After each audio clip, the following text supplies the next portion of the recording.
one time, my mate shouted, Jazza! And then we never shouted nothing. And I looked at him and got it. And that was on my first bike, that man. He was probably just showing you the meme. Get on that.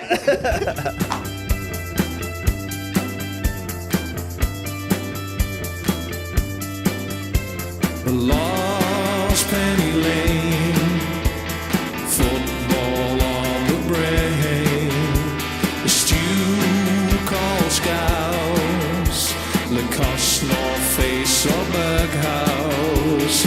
It's the Scouse house, it's the Scouse house.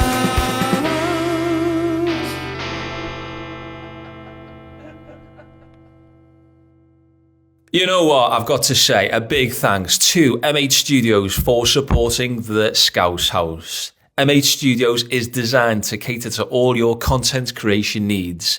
Is it photography? Is it videos? Is it podcasts? It doesn't matter because they can do it all at MH Studios. Get in touch, studio@mhstudios.co.uk. MH Studios. Welcome back to the Scouse House. I am joined, of course, by my partner in crime and good friend, John May. There he is. Hello, John. Partner in crime. It's like he's invited me along. Suddenly I'm as co-host. Since when, like? Do you know what I mean? Okay, that's a false start. What are we doing? Shut up, man. This shit out. No, keep rolling. Run with it. Run with it. Welcome to the Scouse House. Oh, God. Welcome to the Scouse House. Today, I am joined by the one and only John May. There he is. Look at him, my partner in crime. And You better not cut that last bit on. Keep ruining it. I'm going to keep ruining it. welcome back to the Scouse House. Today, I'm joined by the one and only John May, actor. There he is, my partner in crime. Third And time we've done that now. I'm going to keep ruining it so he keeps it in. Steve's got to go home. Steve's dog's not well. Just move on or I'm going to keep doing it. Okay, welcome to the Scouse House. Welcome back to the Scouse House. In the studio today, we've got the one and only John May, actor. There he is. Look at him wriggling around and on the sofa. He's a bit of a partner in crime of mine. And it's taken too long, far too long in the Scouse House to get on a boxer. But we've got a former world champion in the house. Jazza Dickens, give you some skin there. Jazza, how are you, mate? I'm spiffing. Thank you for having me on. One thing, I was lucky enough to be in the room for the last podcast, and you said the boundaries of Liverpool was Whittle. Well, I said if you... I'm saying the boundaries. Look at Jazza Dickens, he's River. undercutting the idea of the podcast already. What I'm saying, Jazza, right, is if you're from the Whittle and you want to be considered the Scouser, you can certainly apply for the passport. That's all I'm saying. What are you saying? You can do that from Manchester, though, can't you, as well? So No, I'm saying you've got to draw the line somewhere. If you get in the water or on that ferry, you're out of Liverpool. That's what I'm saying. Where's your Liverpool? Like? Boundaries, all of Liverpool. Like you said, Walton, didn't you? I'm gonna get shit for that, aren't I? Well, I'm from the very centre of Liverpool, so I didn't know. So I remember someone saying years ago when I was a kid, I'm from Old Swan, and we didn't know where it was. So that's our Liverpool. It's me. So this is a good start then. So where are you actually from then, mate? The very centre of by Vauxhall Road, in an area called Holy Cross, right next to my street leads on to where the Mersey Tunnel is. So I actually think then you are the Scousest fella that's being the Scouse. The Scousest Scouse man to be in the Scouse House. Yeah, so I think so far anyway. Where I can tell you where I didn't know beyond. So if you go past London Road, you're heading on to where's that? I don't even know. It's God, no one knows. Past London Road, past the Royal. It's like the Lion King, isn't it? He's there sitting on the top of that hill. Yeah, don't ever go there. Don't ever go there. Wave Tree. Yeah. So you're the Scouse Ultra, really, aren't you? Yeah, the ultimate Scouser. They call me. And also, if you get on the 82, if you go past Park Road, I reckon that you're out of Liverpool there as well. Well, you're very, very welcome in the Scouse House, mate. It's good to have you here. And as I mentioned, first boxer in the Scouse House. Liverpool's got an absolutely brilliant reputation, hasn't it, for boxing. When did you first decide you wanted to punch people for a living? long before I started boxing. Really, I probably started boxing because I enjoyed that, you know. So I went down boxing gym when I was. Did you? 12, Did you 13. enjoy? I was that kid when all the kids are having fun. And then there's just one kid who's didn't know where to snarling at the stop. other kids, and he always meets him in another person, you know what I mean? And you look eyes, they mean looking for each other. They look eyes next minute, they're fighting in the fair, you know what I mean? They're supposed to be having fun, all the other kids just can't understand it. I was that kid looking for the fight, so I always met my partner. And then when I started boxing, because I'm small, it was good for me because everyone else was small as well, you know what I mean? He weren't big anymore. This kid I was looking forward to fight, he was me. Where did you go to school, Jazza? The centre of Liverpool, a school called Holy Cross, and then went to Campion. Do you ever hear of Campion? Gone now? No. Brutal school. Like, Were you the cock of it? no, it was like pre-jail. But what has happened the year before? Everyone in Campion was hard. That's the impression I got. I went to rough. Archie's. It was Like brutal. Campion was like, Yeah. it was a boys' school. You could write a book of stories, bad stories on Campion. Right. You used to get the capital punishment? No, No. no, I just missed it. I think you were probably annoyed that you missed it, weren't you? You were like, got well get worse that off cane our out. teachers. Oh, yeah. I just missed the teacher still had the cane in the room. As like a souvenir. No, Just kid- open it, comes back one day. Isn't that mad? It's like years ago, if a kid was naughty, you just twat them with a stick. Fuck off. Do you know what I mean? Isn't that mad? I got the cane at school today. Well, you must have deserved it. Now you can't even like teachers can't even speak back to the What kids. would you do if like your daughter come home from school and went, teacher battered me with a stick today? Back then, I What probably would you do now? Now you'd smash your head in when you but back then you think it's just what happens, isn't it?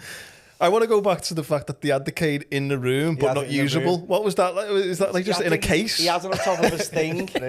I think he used to just get it out now and again and just be like, remember, he used to be able to use this. The good old days. And then good old days, yeah. Put it back. But you did have the art teachers as well, didn't you? Who So we did. They didn't hit you, but like when you made them angry, they grab you. But back in there, Like they that? did smack you, yeah. So, Jazza, let's go. You're in school then, and you like fighting like that. You're pretty open about that. Then you're already liking the idea of scraps Yeah. and stuff like that. So, Yeah. boxing was probably obviously not going to be that far away. When did you first get into it then? 13, the age of 13, picked up fast because my cousin being gone for like 5 years at the time. We had a month later. I was on the gym for a month, and then a month later they had my first fight on the same night as my cousin, who that is. Who's your cousin? Joseph, his name is. Shout out Joseph. Yeah, shout out to Joey. Joey. We had got to our be there. first fight together on a month later, so I probably moved fast, you know what I mean, really fast. I remember being What gym was it?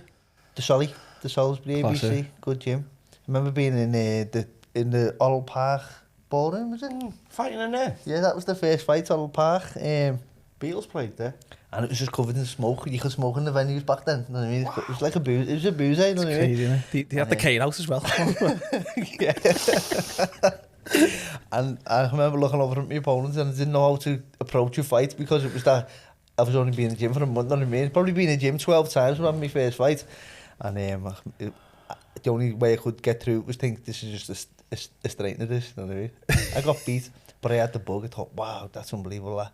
And then you get off a ride and you think, wow, I want to go back on that again. You're scared, and then you get off the ride and you think, I need to go get back on it. Well, obviously, That I do stand up, and some people say that about stand up. It's like, how do you do it? Yeah. So when you first go up on stage and you get 3 laughs, one of your shit first jokes, and you kind of think, I love that, even if it didn't necessarily go brilliantly. I don't know why, but there's nothing else like it for me anyway. And I'm guessing for you, boxing just doesn't. That was my intuition then told me to carry on. This is what you're supposed to do, like you say with yourself and what you did. You just know what you should do, don't you? You just feel it. So that was me. So then obviously like a lot of every boxer starts off with in the amateurs. Are you boxing for England and in Great Britain and stuff? Fast, really, yeah. I started fighting for England and then Great Britain.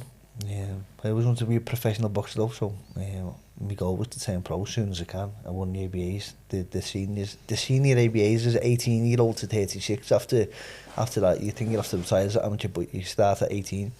And I was very immature, really. Didn't have no airs or nothing like that. You know what I mean? Going in the ABAs, won them. Went in at 18, won them, and then and I was on my way then to turn professional. Probably too young, obviously too young now. I've been a professional for like 13 years. Another 5 of them could have been picking up experience as an amateur, but travelling the world, fighting for England. But I always wanted to be a professional boxer, so yeah. What was some of those, like when you travel abroad with the clubs and that, and with the country and that, you're essentially on tour, aren't you, with loads of the boxers? You have any mad stories from foreign trips? Very odd for me because I'd never been away in real life, never been on holiday or nothing. You know what I mean? My first trip away with England was for to a place called Sardinia in Italy, islands at the bottom of Italy, and it was like just as you imagine it. When you see it on the pictures, I was like, wow, this is unbelievable. I felt ashamed to go to the beach. Because I just felt like, you were talking about before, the imposter syndrome. I remember walking down the beach with a towel thinking like, what do you do, you know what I mean? And got on the beach and thinking like, what, was this it? Just sitting there thinking, what do you do, you know what I mean? Well, you're trying to act out the role of a tourist type thing. You're trying to like, how'd you do it? Yeah. But at the same time... So how old were you then? 15. At the same time, I'm then walking back to the hotel, robbing everything. Jazza! Robbing everything. Anything I can get my hands on and rob it, like, back then, just... You with the boys as well, with the other boys from the gym and that at the time? No, because these, you could call it the select the England best. So one family, who were there, lovely family, the Wards, they were based in London, but they're a traveller family. There was another traveller I was sharing a room with. There was a lad from Birmingham. Just kids from all over the country, you know. We have one weight class. I think there's about 8 weight classes, and you got selected as the champion from each weight class, from like 48 kilogram to 85 kilograms, something like that. But there was one lad from the same gym. We went to the same school, same gym, and we boxed in England together, Anthony Fowler, and we travelled everywhere. I don't know if he was... Yeah, he was at that one, but yeah, which is very odd. But you knock about together in the street and then go and fight for England together. It's odd, you know, but it's a good experience. We had each other, sort of thing. So when was it then that you actually made the call to turn pro? Yeah, I've been fighting for England for a good few years. Went on to the Great Britain team, travelling down to London to do squads. In London every now and again, and I'm living in Sheffield, going up there every other week to live in Sheffield in a hotel. So good experience as a kid, travelling on my own down to London, down south, sort of living in Sheffield part-time, training there. And but like I say, I always wanted to be a professional boxer. When the age at 18, as soon as I won them, about 2 months later I made my mind up, I'm going professional, I'm going to make a life out of it, you know what I mean? But at that point, a kid not having much in life, then getting paid for boxing, it was like free money. I mean, that's how I felt. I felt like I was doing what I'd always done all them years up until now, but now I'm getting paid for it. Like, it's like I'm robbing them. I'm robbing these promoters. I don't like imposter syndrome. I feel like you're getting free money, you know. Did you have another job as well at all on the side? Or No. Things here and there, like, but no, boxing's always been me wage, sort of thing. We're lucky to, parents to look after you when you're the kid and stuff like that, don't you? So, it's been like that, yeah. Are you into the boxing, John? Yeah, it's probably one of my favourite sports, but I'm not super passionate about it. I like local boxing. You had a fight, didn't you? 2. I got battered by Derry Matthews, didn't I? I had a white collar once. Yeah, I won that. Peter Ebanowski II. What? The fella who fought was called Peter Ebanowski II. He looked like... Oh, who's that one with Fury's fighting? What's his name? Yusek. He looks like him, but 5 foot. He's like this little narky fella. Can we go back to you Derry Matthews battered you? What was that in? I done a charity match, didn't I? It was the last. Jazza was in my corner. And, what, you were his corner man? I was dressed up though, weren't I, in one of your outfits, remember? Oh, you said this Craig, yeah. But I went in as the last as a traveller, he's this Irish guy, you know. Sorry about that. But yeah, it was like, will you fight Derry for this charity thing? And I was like, yeah, it sounds. But I didn't do any training, I just got in a ring with him. And like, we were just like, Derry, what do we do? I went, Sam, we'll just have a laugh and that. What I should have done, like all wrestling moves on him and stuff. So, like, I thought it was clever and that. Should have brought the cane. I was trying to hit him little bits and on the side, a body shot at him. And he just looked at me and went, fuck off, as if to say, pipe down, John. Like, and I went, you fucker. And Grand Central, all that was, really? Yeah. Brilliant. Yeah. And what was the next one? Oh no, I'd done one a few years before. Like it was just like a little thought, right, I'm gonna have a white collar boxing fight. And Who was your opponent again? Peter Urbanowski II. That's a Bond villain, that, isn't He's it? brilliant. Peter Urbanowski II from St. You Helens. just stop saying the name. It really Peter. makes you want to know who was Peter Heronowski the first, isn't it? Why wasn't he Peter Urbanowski Jr.? Why did you really? Yeah. Because that's a more of a boxing thing, isn't it? Yeah. Yeah, he's a legend, Peter Urbanowski. The second. We're still friends. It's the second, sorry. This guy's never had more shout-outs ever. Peter Urbanowski II as well. He, like, when I was doing like my comedy sketches and stuff, I used to bring him as me double. So he's like... Does he look like you? He's been in Derry's gym. He was playing like... yeah. I'll fight him in Derry's gym in one of my videos, actually. No, he doesn't... Are you searching for I'm Peter? Going on box X to see if his half was I'm far more handsome than him, to be fair. Why didn't you train then? Because I know you back in the day you trained as a bodybuilder and all of that, and you took it really serious. My collar, mate. I was proper dedicated to that. But the Derry thing, it was just a charity thing. But I should have got a little bit fitter, like. Turned up there, didn't you? I 2 turned days up, I got in notice the or ring. something like that. Yeah, no. You didn't train for it, did you? No, I was about 6 weeks. I kept meaning to do. I was on pads once. I done pads once. Is How he do you on there? spell Urbanowski? No, Urbanowski. Peter Urbanowski. We're getting sidetracked. We're getting sidetracked with this guy. Polish way of saying I it. don't know what he is. From St. Helens. Maybe it's a St. Helens name. But yeah, no, it's good. I enjoyed it. Yeah, it was fun. So, Jazza, we had Jamie Carragher on first series, and one of the questions to Jamie was about why do you think there's so many good footballers from Liverpool? Question to you: why do you think there's so many good boxers from Liverpool? Because basically, boxing and football are the two sports in this city, aren't they? Culture. Well, mostly culture, I would say. I train in Ireland at the minute now, and they've got the same culture. They love boxing. Probably your half fella would say to you, go down to the boxing gym and stuff like that, and he'd have you on the pad and stuff like that. Maybe working class city, working class area, it's a working class sport. You know, the working class people would have to take part in it, wouldn't they, to make the sport. Probably culture more than anything, yeah. I think it's densely populated areas. It's like where the kids meant to go. And I think of boxing clubs An outlet, yeah. is somewhere for kids to go after school and stuff like that. It's a community as well, isn't it? Yeah. Terry Matthews got like 100 carded kids who can fight, you know what I mean, in the gym. So like, it's youth clubs, isn't it? Yeah. There's a youth club, you know the Shoesies, don't you? Yeah.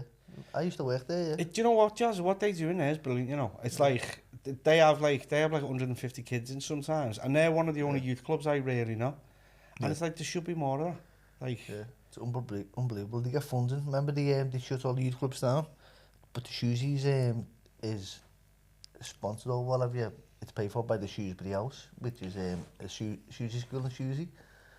So it's a place, and don't even know. I couldn't tell you this there behind it, but they've still got that club there open. It saves lives, doesn't it? Yeah, well, he just had funds and dropped. My nephew's only 15, and he's just raised £6,000. You're like a charity night, and he's only 16. He's from the club, and the kids themselves are going out to find money to keep the club alive. Yeah. But yeah, we need more of that in Liverpool. Yeah, shout out Shoesy, and if you can I help would them, make that help them my because legacy. you're changing kids' lives, and they call them gangs, don't they? But they're not gangs; they're just mates. You know what I mean? If you've got a mate and there's now 3 or 4 mates, people call them a gang, but they're not. They're just kids, you know. So these the people who John Zumbel, Frank in the Shoesy, they're changing people's lives. Yeah. So when you're growing up and you're going into boxing and stuff like that, who were some of the boxers, particularly from Liverpool, that you were looking up to as like inspirations? My coach at the minute, Terry Matthews, he was probably leading the way in Liverpool at the minute. Liverpool's always it's up and down, you know what I mean, but we always do get good fighters again. Goes back to John Conte and John Ocho, and at the time when I was coming through as amateur, the area next to mine, which was Langley, I lived in Bollycross, he lived in Langley. Terry Matthews, similar story to me, young kid, professional, he's doing well for himself, so probably Terry, yeah, I've always admired Terry. His body of work, he fights anyone, he's a champion, yeah, so Terry Matthews, they was the Smith brothers, they were a few years older than me. Callum was 1 year older than me. I used to fought away on England camps with Callum. Yeah, Tony Bellew, many fighters, Joe Selkirk, Tons of many good fighters back then. I don't. It'd be more like I'm leaving people out, know what I mean? Because there's that many. Yeah. Really. What about generally as well outside of Liverpool? Did you have fighters that you were inspired by, or you like the style? No, I've never watched boxing. I've never been like a boxing fan, nothing like that. We didn't have, what's it called? Cable telly, was it called back then? Or what? Sky or whatever. We never had it, so we didn't watch it, you know what I mean? Yeah. Didn't have it. Does it, like that. does it make you laugh, Jazza, that to me, I played footy teams and just hang around with your mates and stuff like that. Does it make you laugh that so many people think they're experts in boxing, in Liverpool in particular? It's hard to say, innit? Because these are people who you want to come support you as well, you know what I mean? You're out in something anymore, but I will. And yeah, there's loads of bell ends, you know what I mean?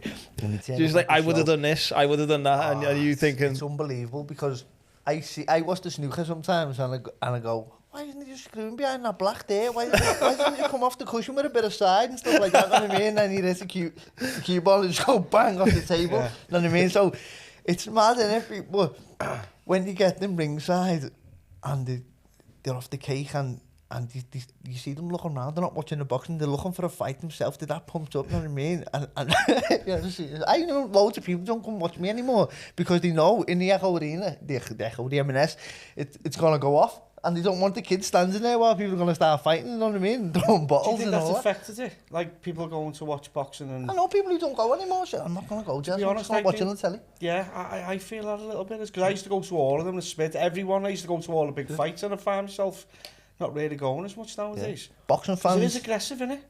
Yeah, you get carried away, don't you? Remember when Liam Smith was fighting in Manchester when he won the world title?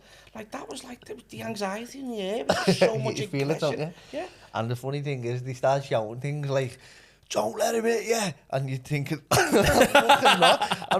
trying not to. Jab him, I fucking will if I can. You know what I mean? So, don't let him hit you. I will if I can. Nice one. So once some of my mates shouted, Jazza, and then we never shouted nothing. And I looked at him and got it. And that was on my first fight. That man, he was probably just showing you the meme. Get on that. Yeah, so it's mad. But, you know, they are the people that drive the sport. It's a working class sport, you know what I mean? Yeah. I'm just talking about the bellends, you know what I mean? The one that unders, aren't they? You know what I mean? But do you think though, like, I mean, you talked about like not having Sky and stuff like that when you're growing up, but obviously now you've got Carragher and Neville doing Monday Night Football, trying to break down and analyse football and why this happened and why that happened. Do you reckon there could be a space for a boxing show like that where they're going, listen, this is actually the real? Because what I see a lot of it's more like you normally see more of the like face-to-face, head-to-head promo stuff rather than actually getting into the technicals. Or do you think people will be bored by the technical stuff? Yeah, because here's what Carragher can't say is the real intricacies of the sport, because I wouldn't understand what he's saying and he'd lose me because I don't understand. You know what I mean, someone who knows what they're talking about and knows what he's experienced and he's experienced it himself, he knows why he's saying it, but just someone watching the telly like myself, I'll go, what's he on about? Where's he going with this? And that's why sometimes commentators, I know really good commentators like Sir Matthew Macklin breaks down a fight really well, and people go, oh, he hasn't got a fucking clue. And people who don't actually have a clue. What's it called? The loudest in the room is I can't... Empty vessels make the most noise. Something along them lines. It's a real thing, but people really think that the loudest in the room is the weakest in the room, that one? No, the loudest knows... The people who know them think they know the most know the least, sort of thing. Yeah. Krugen... I know what you mean. So anyway, so like, that's what people are watching, aren't you, sometimes, and they're going, what's he going on about? But he's really breaking it down well, so no, you lose people on the television that way because you're speaking to the masses. The same with Don't Let Him Hit. Mates of mine knows Leighton Baines quite well, and he said, the amount of times you hear people going, get tight to a winger, but they know at the Premier League level, if you get tight to a winger, he just needs to nudge you past it, he's gone. Yeah. So you can't get necessarily tight, you need to actually be 4 or 5 yards. You hear so many things like that though of people who don't understand what I mean. So you just have to block it out really. Yeah. You know what I mean? So let's fast forward then to winning the world title. That was 2022. IBO world title it was, probably call it the lesser version of the world titles, but if you don't got a world title, it's a world title nonetheless. Yeah. Well, I haven't got a world title. Have you, John? Neither have I now. Sorry. None of us now. Well, let's stick with you winning it first then. You won it in the Olympia, wasn't it? Yeah, but I fought for 2 world title fights. I had 2 world title fights before that. That was my 3rd attempt at it. So, yeah, winning the Olympia. And where was the first one? Was in Wales. The second one was in... It was in Eddie Hearn's back garden in the lockdown. So in his back garden. that was? Yeah. Wow. Yeah, when he went over to the zone, it was in his back garden, which was mad because I've been waiting to go out to fight. And I'm in his living room, which was their family living room at one point. Was that his house? Yeah. So do you know him? Do you know him quite well? as a promoter, you know what I mean? Just not personally. Did you rob anything from his house or? Yeah. Yeah. His remote, his telly remote. Put it in my shorts before I went out to fight. That's why I couldn't move.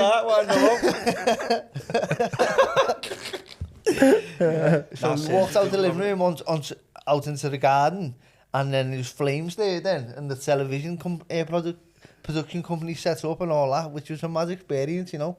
But throughout the lockdown, it was mad, wasn't it? Do you remember? It was like no one could do nothing. Yeah. And everyone turned professional, didn't they? Because if you had a professional license, you could still go out the house to train. Right. So I knew under the professional boxers at that time. You know what I mean? Where he was just trying to get out the house. John turned pro, didn't you? Yeah, Who were you fighting again? Was it the rematch? Was it the rematch? Who was your first fight? Peter Ivanowski the second.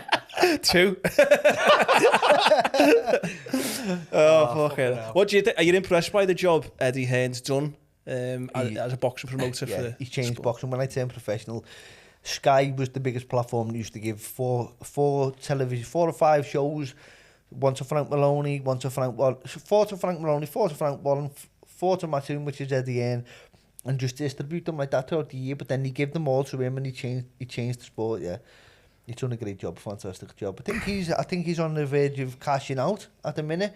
But yeah, he's done an amazing job. But it's not an easy game, you know, promoting. It's easier to say what they should do and what they shouldn't do, but it's their money that they're putting up. You mentioned the arena before. I actually was in a meeting with... I used to work in the arena. I was in a meeting with Frank Maloney. Yeah. Now Kelly. Yeah. Did you work with... Who was your promoters? Did I work with Frank Maloney? Went for a meeting with him.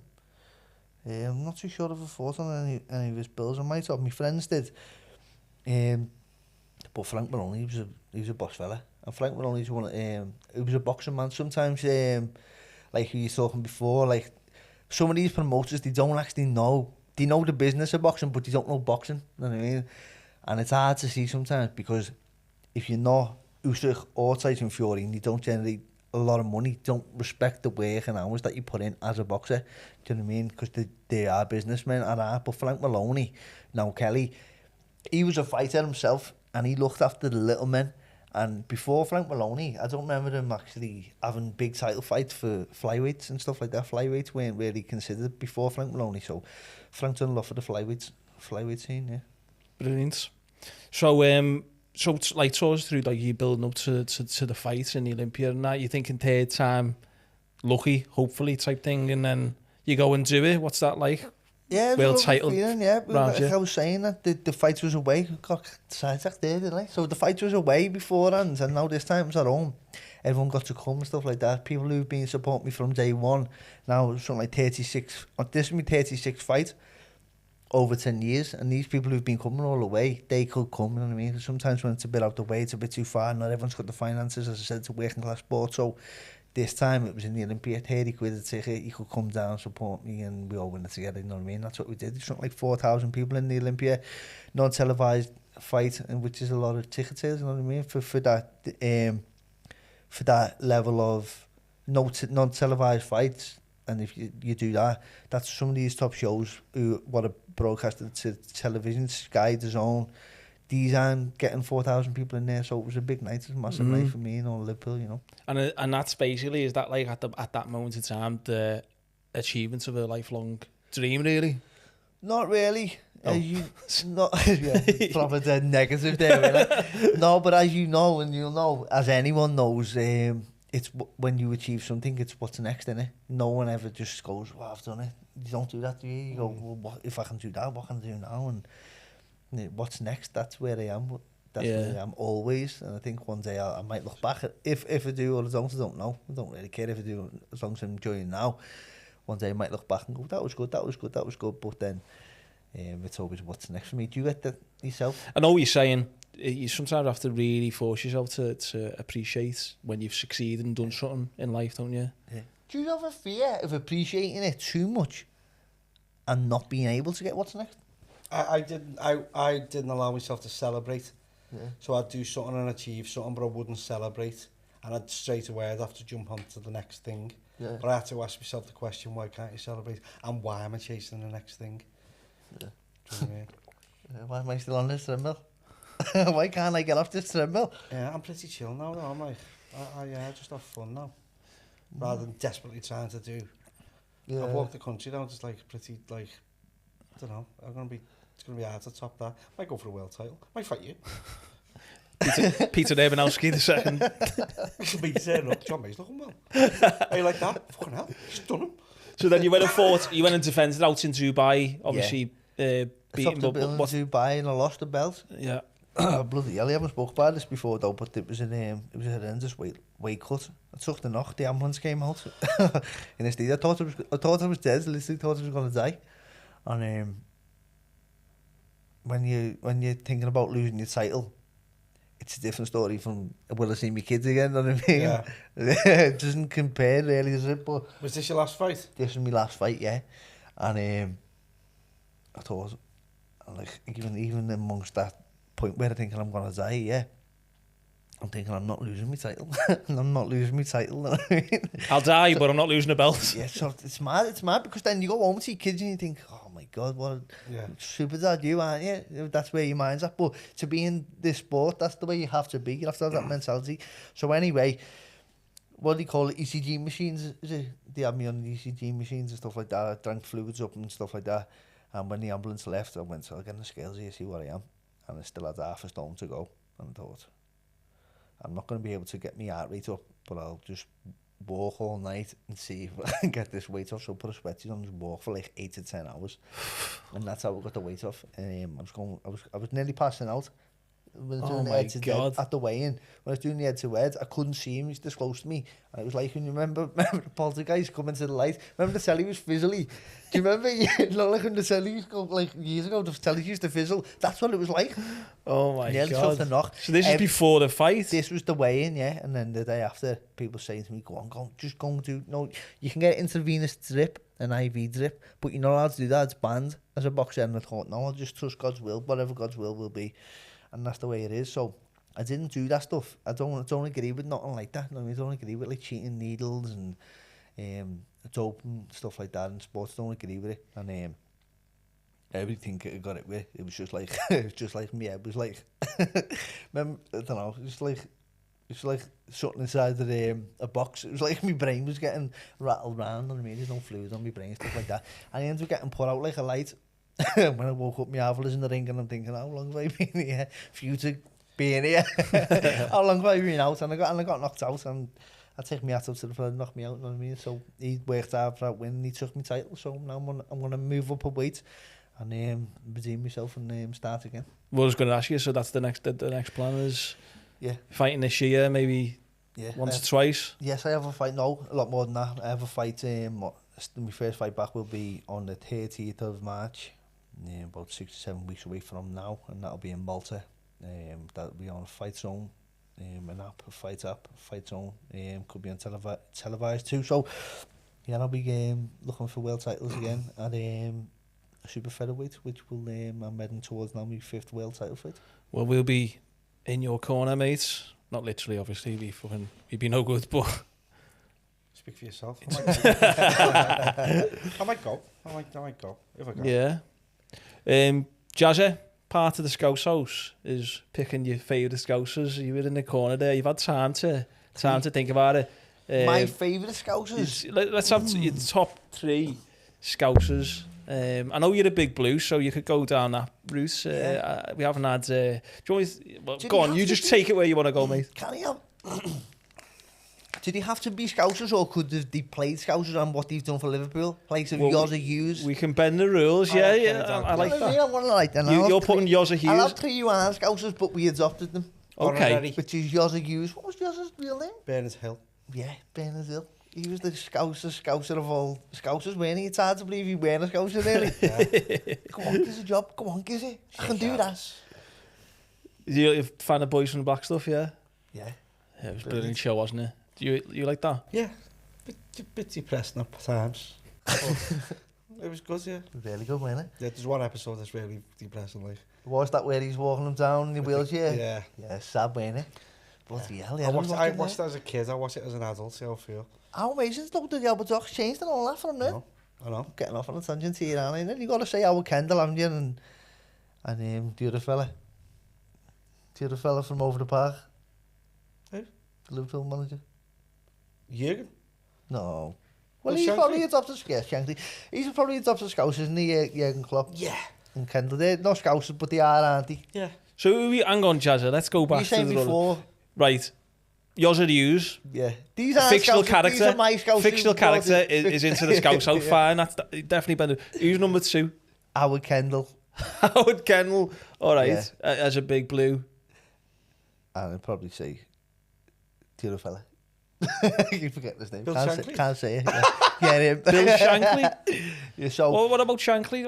What's about Shankly? That's blue, aren't he? Yeah, but he's a Scouser, isn't he? And so, but me 3 real Scousers in terms of what they've done for Liverpool, I would say John Conte. nice. You know, he's from Kirby. I don't know if he was outside my boundaries before that when he went and chose where Liverpool is. Kirby's definitely not in See, there. I've is it? told you it's hard, eh? But Kirby is its own town, innit? It's its own place, but it's full of Scousers who got moved out. My family got moved out to Kirby Spill when, over, innit? yeah, when they knocked down all the tenements and stuff. So John Conte. number 2, John Conte, for what he done for Liverpool, put us on the map, I would say. Then Bleasdale. Really, yeah. Yeah, yeah. No one's gonna say. Probably no one's gonna say Bleasdale, but he's done so much. Scully, yeah. Alan You love Bleasdale. all that, don't you?